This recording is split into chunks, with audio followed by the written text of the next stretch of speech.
मध्य प्रदेश राज्य के उज्जैन नगर में स्थित महाकालेश्वर मंदिर को तो सभी लोग जानते होंगे, लेकिन इसके रहस्य को बहुत कम लोग जानते होंगे। आपको बता दें कि यह मंदिर भारत के 12 ज्योतिर्लिंगों में से एक माना जाता है। तो आज हम आपको महाकालेश्वर मंदिर के 10 ऐसे रहस्यों के बारे में बताएंगे जिन्हें सुनकर आप दंग रह जाएंगे। तो चलिए बिना समय गंवाए शुरू करते हैं। भगवान शिव के कई नाम हैं, जिनमें से एक नाम है महाकाल। काल के 2 अर्थ हैं, पहला समय और दूसरा मौत। भगवान शिव इन दोनों के ही स्वामी हैं। भगवान शिव त्रिदेवों में सबसे पहले हैं, इसीलिए वे अनंत हैं। पौराणिक कथाओं के अनुसार शिव से ही ब्रह्मा और विष्णु की उत्पत्ति हुई है। कहा जाता है कि वो काल के पहले भी थे और काल के बाद भी रहेंगे। तो आइए जानते हैं मध्य प्रदेश के उज्जैन में स्थित महाकालेश्वर मंदिर से जुड़े कुछ रहस्य। प्राचीन समय से ही उज्जैन से पूरी दुनिया का मानक समय निर्धारित किया जाता है, इसलिए इसका नाम महाकालेश्वर ज्योतिर्लिंग पड़ा। वहीं दूसरी मान्यता यह है कि महाकालेश्वर मंदिर का शिवलिंग राक्षस दूषण का वध करने के लिए प्रकट हुआ था। काल के रूप में प्रकट हुए महादेव का नाम उस समय से ही महाकाल हो गया। इसी दिन से अवंती नगरी उज्जैन के नाम से प्रसिद्ध हो गई। महाकाल उनके भक्तों के आग्रह पर उज्जैन में ही अनंत काल के लिए रुक गए। इसके चलते ही उन्हें महाकाल कहा जाता है। भस्म आरती प्राचीन काल से चली आ रही है। कहा जाता है कि राजा चंद्र सिंह भगवान शिव के बहुत बड़े भक्त थे। जब उज्जैन नगरी में रिपुदमन ने उज्जैन पर आक्रमण किया, वह राक्षस दूषण की मदद से वहां की प्रजा को प्रताड़ित करने लगा, तब राजा चंद्र सिंह ने भगवान शिव से प्रजा की रक्षा के लिए गुहार लगाई। भगवान शिव प्रकट हुए और स्वयं राक्षस का अंत किया। इसके बाद भगवान शिव ने दूषण की राख को अपने शरीर पर लगा लिया और इस तरह भस्म आरती की शुरुआत हुई। तब से भस्म आरती का विधान बन गया। ये दिन की सबसे पहली आरती होती है।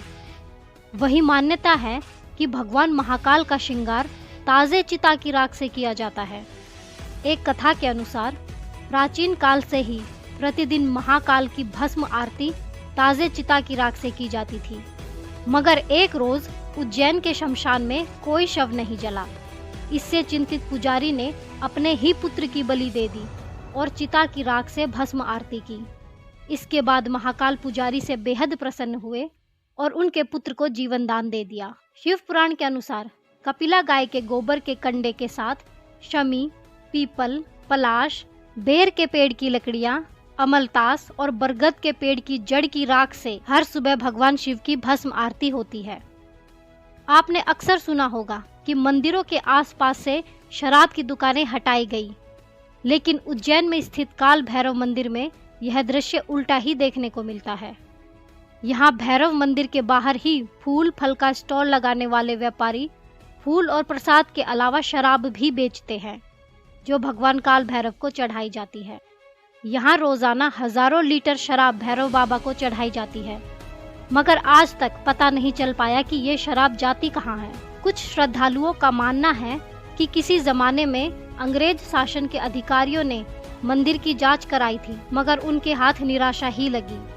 इसके बाद वो अधिकारी भी बाबा भैरव के भक्त बन गए। हालांकि शराब पिलाने की परंपरा सदियों से चलती आ रही है, मगर अभी तक साफ नहीं है कि बाबा भैरव को शराब पिलाने का रिवाज कब से और क्यों शुरू हुआ। भैरव ही एकमात्र ऐसे भगवान हैं जिन्हें शराब पिलाई जाती है। ऐसा कहा जाता है कि 12 ज्योतिर्लिंगों में से महाकाल ही एकमात्र सर्वोत्तम शिवलिंग है। यह कहने का अर्थ आकाश में तारक शिवलिंग, पाताल में हाटकेश्वर शिवलिंग और पृथ्वी पर महाकालेश्वर शिवलिंग ही मान्य शिवलिंग है। ऐसी मान्यता है कि यहाँ कोई भी राजा या मंत्री रात को नहीं रुकता। अगर कोई राजा यहाँ रात को रुकता है तो उसकी मौत हो जाती है, या अगर कोई मंत्री यहाँ रात को रुकता है तो उसकी सत्ता चली जाती है। इस मामले से जुड़े कई आश्चर्यजनक, चकित करने वाले पहलू हैं। लोगों का मानना है कि देश के चौथे प्रधानमंत्री मोरारजी देसाई भी महाकाल के दर्शन के लिए उज्जैन आए थे और यहीं रात को रुक गए थे। अगले ही दिन उनकी सरकार गिर गई थी।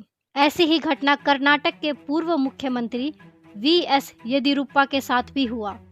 वे भी बाबा महाकाल के दर्शन के लिए उज्जैन आए थे और यहाँ उन्होंने रात भी बिताई। इसके कुछ ही दिन बाद मुख्यमंत्री वी.एस. येदियुरप्पा को अपने पद से इस्तीफा देना पड़ा था। कुछ लोग इस घटना को महज इत्तेफाक मानते हैं, तो कुछ लोगों का मानना है कि यहाँ उज्जैन के राजा सिर्फ भगवान महाकाल ही हैं। उनके अलावा कोई और यहाँ राज कर ही नहीं सकता।